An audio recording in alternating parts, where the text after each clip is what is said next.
I heard a man breathing through the kitchen telephone. Behind his breathing, I could hear the grandfather clock ticking. The same clock was standing 30 feet away from me. In the fall of 1995, I ran a small cleaning business out of the back of my station wagon. It wasn't a massive operation, just me, a plastic caddy of spray bottles and rags, and a client list I kept on index cards inside a metal recipe box on the passenger seat. Mostly I did standard residential houses in town. Nothing fancy, just regular families who wanted their floors polished before the holiday chaos set in. Then, on a rainy Thursday night in October, I got a call that didn't sound like the others. The man's voice on the line was incredibly calm, almost smooth, like he was reading his words off a script. He told me his family was finally preparing to sell their old lake house and needed it deep cleaned from top to bottom before the realtor came out to take the photos. He gave me an address roughly 40 minutes outside the city limits, past where the paved highway turns to gravel, and the gravel eventually turns to single-lane dirt. He said his name was Walter Combs. He explained that I'd never met him around town because he and his wife hadn't lived in the property for years. It was an old summer place, sitting empty most of the time now, and they were finally letting it go to settle an estate. The pay he offered was huge. It was almost triple what I normally charged for a full clean. I remember gripping the phone tightly and writing the dollar amount down twice on the back of a receipt because I was certain I'd misheard him. "There's just one thing," he added casually, right before we hung up. "We won't be there to let you in. The front door will be left completely unlocked for you. Just pull it shut when you're done, lock the deadbolt from the outside, and I'll mail the check to your address." I should have thought that was a red flag. I should have asked why he was leaving a valuable property entirely unlocked. But at 25 years old, trying to make rent in the winter of 1995, I just rationalized it. I told myself rich people did strange things with their money, and left it at that. The house sat at the absolute dead end of a winding dirt track that wrapped tightly around the shoreline of a lake I'd never even seen on a county map. Towering pine trees crowded both sides of the driveway, their branches weaving together so thickly overhead that they completely blocked out the autumn sky. There were no neighbors out here, no mailboxes, no telephone poles, no signs of life. Just the house, a massive weathered gray two-story building with peeling paint and a dark wooden boathouse sitting 50 yards down by the water that looked like it hadn't been unchained since the 70s. The heavy front door was unlocked exactly as he had promised. When I stepped into the foyer, the first thing that hit me was the air. It didn't smell like a house that had been sitting empty for years. There was no stale odor, no scent of trapped dust or dampness. It smelled clean, too clean. The floors were entirely clear of debris, and every major piece of furniture in the living room was meticulously covered in heavy white cotton sheets. But the detail that caught my attention was the grandfather clock, standing in the main hallway. It was a massive, dark mahogany piece, and the pendulum was actively swinging. The sound was incredibly heavy, echoing off the bare wooden walls and following me into the kitchen. I stood there staring at it, a cold knot forming in my stomach. A clock like that doesn't run forever on its own. Somebody had to have wounded it.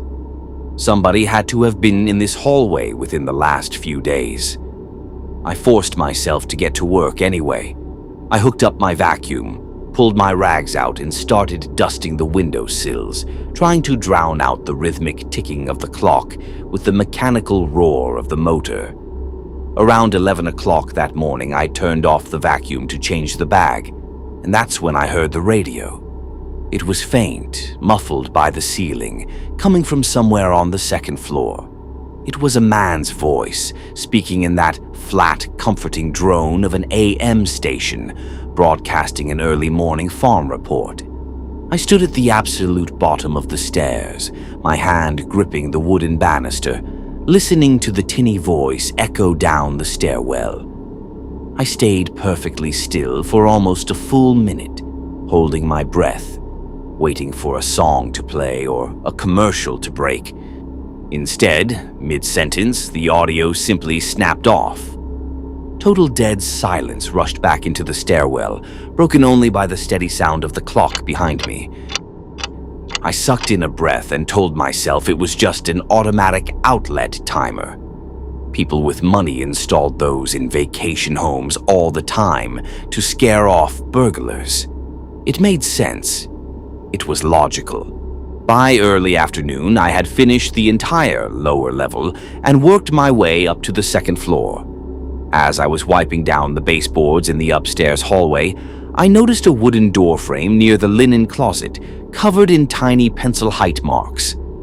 I leaned in closer to read the handwriting. Names and ages were written next to each line in a neat hand. Denny, age 6. Denny, age 7. Denny, age 8. My eyes locked onto the date written next to the very last mark at the top. It was dated exactly 3 weeks ago. I froze, my rag resting flat against the wood. Mr. Combs had told me on the phone that nobody had lived here for years. I stood there in the quiet hallway, running my thumb over that last pencil line out of pure reflex. My heart did a slow, heavy roll. The graphite didn't look old or faded. When my skin touched the line, the gray lead smudged instantly, leaving a dark, fresh smear across my thumb. Someone had been measured against this wall 21 days ago. I dropped the rag back into my caddy. I told myself I was going to finish the remaining 2 bedrooms as fast as humanly possible, pack my car, and get back to the highway. 20 minutes later, I found the mud. I walked into the kitchen to rinse out my mop, and my breath caught. Running directly across the linoleum floor I had scrubbed an hour before was a trail of wet footprints. Small, ribbed boot prints, tracking dark lake mud from the back door straight toward the pantry hallway. The mud was still wet at the edges, glistening under the light. I hadn't heard the back door click open. I hadn't heard a single footstep. I dropped the mop, bolted across the kitchen, and checked the back door. It was unlocked. I threw the heavy brass latch, locking it from the inside, and spun around to face the empty kitchen, my chest heaving. Through the window over the sink, the lake stretched out into the gray afternoon, flat and completely still as a sheet of lead. No cars, no boats, nothing. At exactly 2 o'clock, the phone rang. It was an old beige rotary phone mounted to the kitchen wall, its long, coiled black cord stretched out across the counter. The sound was deafening in the silent house, a sharp mechanical bell that made me jump so hard I spilled my bottle of cleaner. I walked over to it like a person moves in a nightmare. I didn't want to touch it, but the noise was drilling into my ears. On the 4th ring, I lifted the heavy receiver. "Hello," I said, my voice thin. Nobody spoke, but the line wasn't dead. I could hear it clearly, the distinct, heavy sound of someone breathing, slow and perfectly even, right against the microphone on the other end. "Hello?" I tried again, louder this time. "Is this Mr. Combs?" The breathing continued, unhurried. But as I held the phone to my ear, my eyes slowly locked onto the dark hallway outside the kitchen door. Underneath the soft hiss of the line, I could hear a secondary sound bleeding through the speaker. A perfectly rhythmic, hollow. My blood went entirely ice cold. The ticking coming through the phone line wasn't standard static. It was perfectly synchronized, beat for beat, with the real grandfather clock ticking in the hallway 30 feet away from me. The call wasn't coming from town. Whoever was breathing into the receiver was standing inside the house with me, holding the extension phone on the second floor. Before I could even think to drop the phone, I heard it through the line, the loud metallic click of the upstairs receiver being gently laid back down onto its cradle. I didn't care about the triple pay or my supplies. I grabbed my car keys off the counter, sprinted down the hallway toward the front door, grabbed the knob, and threw my weight against it. It didn't budge. I grabbed the heavy deadbolt latch and tried to twist it, but the metal was frozen, rock solid. I looked through the tiny glass pane in the center of the door. The heavy iron key that had been missing all morning was currently sitting in the lock on the outside of the door. The deadbolt had been thrown from the porch while I was in the kitchen. I spun around and sprinted back down the hallway, my sneakers squeaking loudly against the wood. I hit the kitchen, threw myself against the back door, and rattled the lock I had turned just minutes before. It was completely jammed from the outside. Someone had wedged an iron bar through the external handles. I was entirely locked in. Panic took over completely.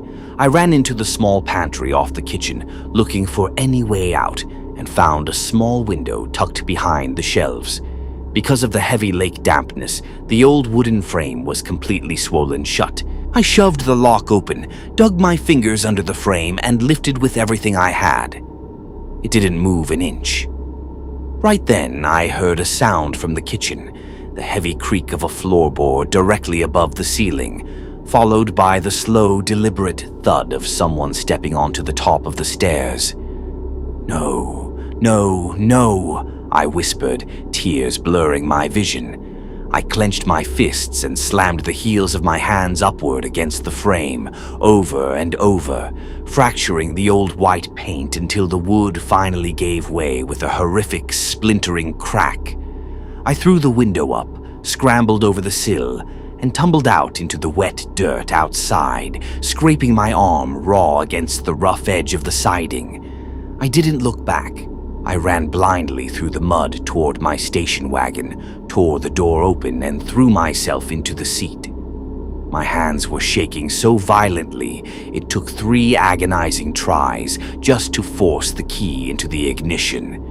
The engine roared to life, and I threw the car into reverse, slamming my foot onto the gas pedal.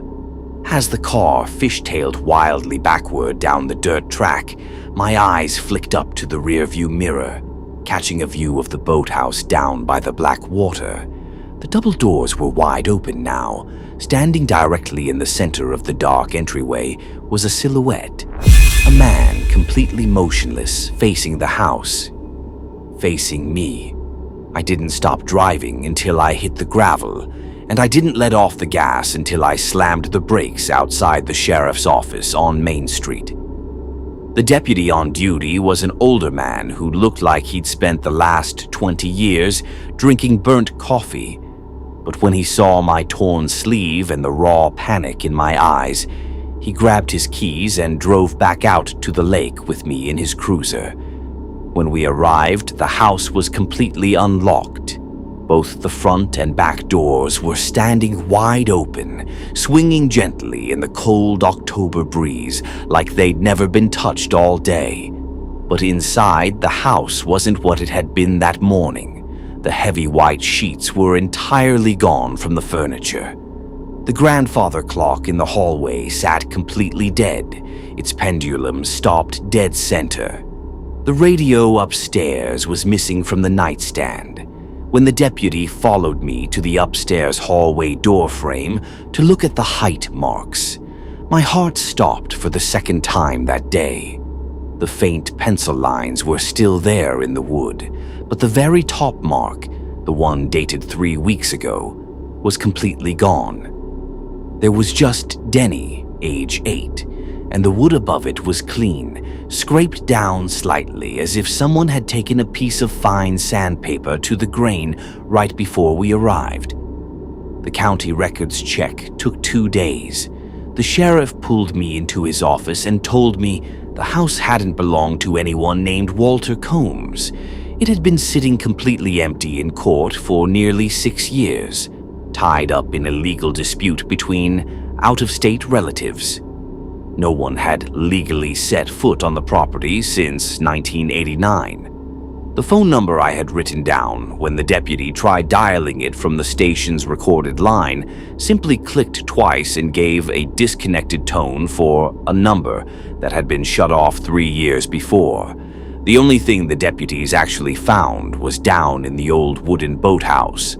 Tucked into the far corner, directly facing the main house windows, they found a single metal folding chair. The metal feet had dug deep, permanent grooves into the dust on the floorboards, proving someone had been sitting there day after day, week after week. Next to the chair was a pair of high-powered binoculars and a heavy stack of local newspapers going back nearly 6 months. Every single newspaper in that stack was neatly folded open to the exact same page, the classifieds section, and in every single issue, my small 2-line advertisement for my cleaning business had been neatly boxed in with a thick black marker. They never found out who held that marker. The investigation went nowhere. There were no fingerprints on the rotary phone besides mine, no tire tracks in the mud besides my own station wagon, and no name to track down. The sheriff told me it was probably just local teenagers using the empty house to mess around, and that someone had seen my ad and thought it would be a funny prank. He said it with that flat, forced smile people use when they are trying to convince themselves just as much as you. I quit the cleaning business 6 weeks later.